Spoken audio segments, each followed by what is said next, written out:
Well, welcome to the Bible Thumping Wingnut. I am not the Bible Thumping Wingnut. I am Andrew Rappaport with Striving for Eternity, filling in for Tim, the Bible Thumping Wingnut. We had someone, the next was Sextus. He has got a question for you, Matt, so I'm bringing him into the broadcast. And if you want to unmute yourself, and you can go ahead and ask your question. There's nothing incoherent with moral realism and atheism. An atheist could, have a. Yes, there is. No, there's not. There's nothing. No, there's nothing that says atheists cannot be moral realists. I didn't say that they can't be moral realists. I didn't say that. But let me ask you a question. Is it always wrong for anyone to torture babies to death merely for their personal pleasure? Well, first of all, I can tell that's a utilitarian trap because always is a normal question. And seeing as you've already given the corollary of for my own personal pleasure, since I'm not an egotist and say that everything is for my pleasure is morally good, I would say no. So it's not always. So then you would advocate that there are certain situations in which it's morally correct to torture a baby to death merely for one's personal pleasure. No, I don't think that. I mean, again, I'm not an egotist. The statement, it is always wrong, is either true or it's not true. Which is it? Because you said earlier, morally true, it's going to be true or false. That's what the realism is in this issue.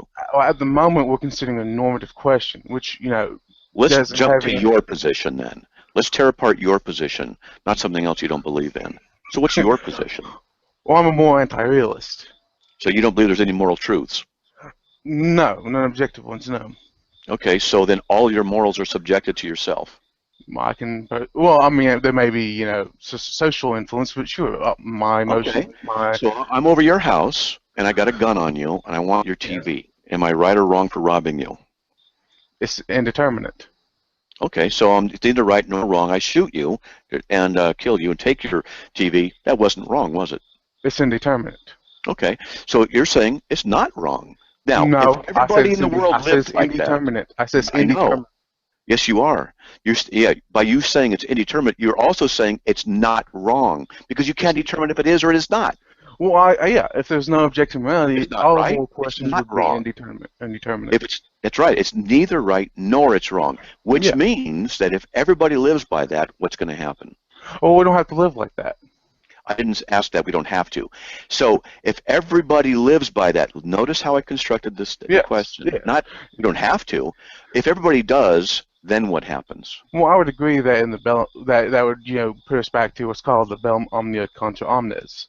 You essentially have a war of all against all. But again, we don't have to live in that sort of society. We can build. So it doesn't work. Rules. Well, no, it doesn't. We can build pragmatic rules. Now, let me ask you: do people behave based on what they believe or what they don't believe in? What they believe.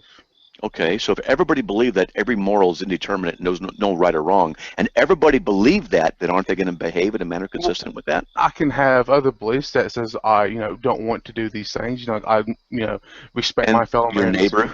Your neighbor who has a contrary belief, what's he going to do to you? Well, he can, rob me, and then he can go to jail. Because that's how society is built up. Is he did something that's begging the question. Go to jail, so what?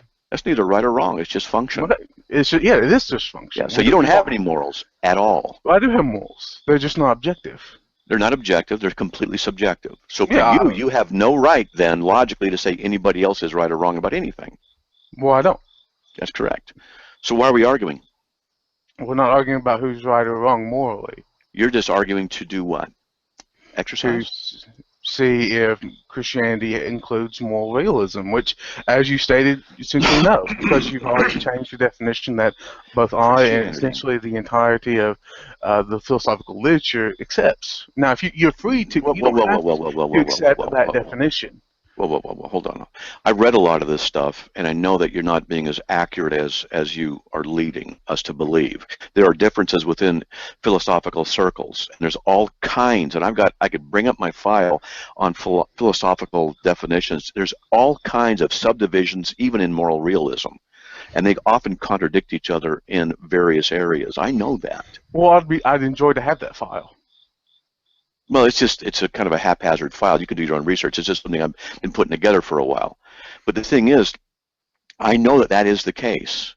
But what you're trying to do is, what you're hiding, what justifies your moral nihilism I'm as not being the not. right position? Yes, you are. Well, it's a very poor term, anyways. But I do believe morals exist, just they don't exist objectively. No objective. What justifies that position as the right one? Well, first of all, there's the queerness of moral ontology, and then there's Wait, other wait, wait, wait, wait, competing. wait, wait, wait, wait, wait. What makes your position the right one for you to hold? Well, I'm explaining why I hold my position. If you wouldn't interrupt me. But you're going But into big phrases. We have to say, well, what does that mean? Why don't you just put it into common words? I'm skeptical of moral ontology, and there are other competing moral theories, Why? such as what do you mean by why? Why are you there? skeptical? I'm skeptical of the, how moral. Well, obviously, I don't. Given Moore's open-ended question, it doesn't seem that morality would have a natural substance. So then But, we get into how do we but have a knowledge of non-material things. well, you're skeptical about moral truths, right?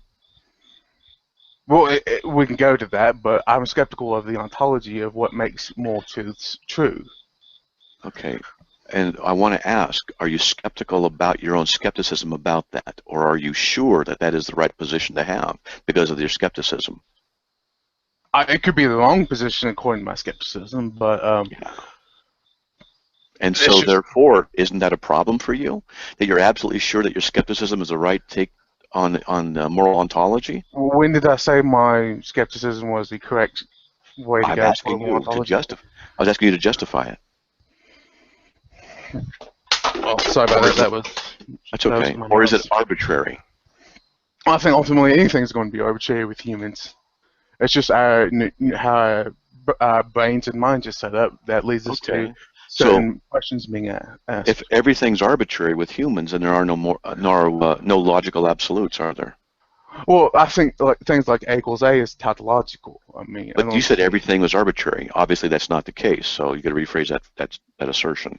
I think, given our knowledge of human behavior, things are going to be arbitrary. There's no way we can set. Is there any way we can set up our nature? Is there any way we can code our DNA so we would have a very specific neurology or mind, and it would lead to certain questions? Well, if you're a naturalist, then that's self-refuting. Well, I'm not a naturalist. Okay, good. What are you then? For the most part, I lean towards idealism. Okay, are you a substance dualist also? I'm not sure on the obviously be towards the substance part, but I'm not sure how many substances. No, I wouldn't call myself a Platonist, but I don't know. I'm not sure how many substances there are. I mean, there could be one. We could go with neutral monism, and there's a variety of dualism and pluralism. So you sound like a dualist to me, a variation of dualism, but whatever. But let me ask you this. So let's just say you would agree with me that there are objective, let me rephrase it this way. The laws of logic themselves, law of identity, law of non-contradiction, law of excluded middle, would you agree that they're transcendent? I think A equals A is a tautology and nothing more. A what? A tautology. That's all? Yeah, that's all. It's a meaningless statement. It's always going to be true no matter what. I mean, it's impossible to be wrong. By definition? Yes, by definition. So you're begging the question then? Well, I would say I've already stated that I think the law of identity is a tautology. But the law of identity is an abstraction. Okay. And so is it an absolutely true abstraction? Tautologies are always true. Okay, so it's how tautologies work. So then it's an absolutely true abstraction. How do you have that without a mind? It's not any substantive truth. It's just A equals A. I mean, I know, but it's a universal truth that you adhere to and I adhere to. We don't make it up. It doesn't depend on your mind and my mind. Hey Matt, we're going to wrap this up in 2 minutes, just to give you a 2-minute warning. The reason my logic is this, I was going to try and get to it, and with you, we're going to go through every single pebble as we unravel what's going on. But the thing is that if we can demonstrate that there's a transcendent mind behind the transcendent laws, which I believe we can do, because I believe every objection you give, I can answer. That would imply then, if there's an absolute mind, there would be absolute morals associated with an absolute mind. Hence, I don't see how you could get morals from a mind. I mean, you could have an amoral deity just as equally as a moral or evil deity. In fact, No, I would because argue you that agreed. Evil is self-refuting, Okay, and the Matt, laws of I logic are muted you not. just so that you can close out your argument, and then we're going to close out the show. You Yeah, can the stay laws in of logic. session, and if you want, Yeah, you can continue afterwards. yeah. Well, yeah. What I'm seeing here is that what you're doing is you are arguing in a circle now, because you're going to affirm some things on an arbitrary basis inside of our argument in order to keep yourself ultimately away from the true and living God. That's what it comes down to. Now, it may sound preachy, but we've gone through this intellectual exercise here for 20 minutes, half hour. And obviously, we're not going to get anywhere, because if you're going to deny just simple facts and morality and transcendent nature of abstractions and stuff like this, we're just going to be arguing forever. That's all that's going to happen. And we could do that forever, but we're not going to get anywhere. I believe in an absolute mind, and I believe in absolute truths. And you have admitted there are no absolute rights and wrongs. So if someone robbing you, it's not wrong, it's not right, it's just inconvenient. And you just and I can tell you know what you're talking about to some degree with A equals A. You have to define what it is in such a way as to get away from the idea of transcendent abstractions, because you see the difficulty if it was a transcendent abstraction, which it is, because it's not dependent upon your mind or my mind or the physical universe for its validity. Minds require that truth to exist, and it's a universal abstraction. Therefore, the best explanation for it is a universal mind.